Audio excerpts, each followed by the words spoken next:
আসসালামু আলাইকুম রহমতুল্লাহ। সম্মানিত দর্শক, মুফতি কাজী ইব্রাহিম সাহেব বাংলাদেশের একজন বয়োজ্যেষ্ঠ বুদ্ধিজীবী, একজন আলেম, যিনি কোরআন এবং হাদিস সম্পর্কে এতটাই গভীর জ্ঞান সম্পন্ন ব্যক্তিত্ব, যার কথা অনেকে শোনার পর ওনাকে পাগল উন্মাদ পর্যন্ত অনেকেই বলেছিল, কিন্তু আস্তে আস্তে ওনার কথাগুলোই সত্যতে রূপান্তরিত হচ্ছে। যেমন করোনা ভাইরাসের টিকা নিয়ে তিনি কথা বলেছিলেন, ব্রয়লার মুরগি।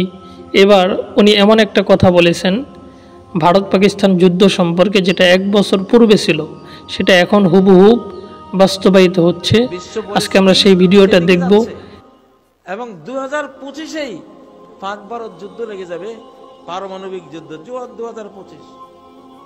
এবং কোরআন হাদিস ঘেটে দেখা যাচ্ছে ওই দিকেই ঘটনা যাচ্ছে। বাংলাদেশও এর থেকে মুক্ত না, বাংলাদেশও এর থেকে মুক্ত না। ভারত কাশ্মীর হারিয়ে ফেলবে, কারণ পাকিস্তান, আফগানিস্তান সহ গোটা মুসলিম শক্তি কাশ্মীর কেড়ে নেবে ওর থেকে। তখন সে বাংলাদেশের উপরে ঝাঁপাই পড়বে নিরুপায় হয়ে, তারও বাঁচার উপায় নেই। সে করবে এটা, সে তো ষড়যন্ত্রকারী।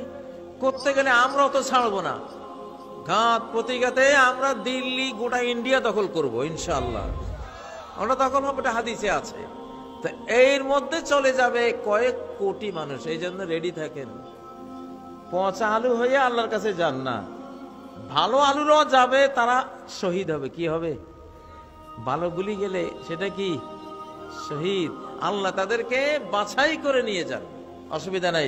আমরা তো নিজেকে বিক্রি করে দিয়েছি আল্লাহর কাছে। ইন্নাল্লাহা ইশতারা মিনাল মুমিনিন, আল্লাহর সাথে একটা বেচাকেনি হয়েছে কিনা আমাদের?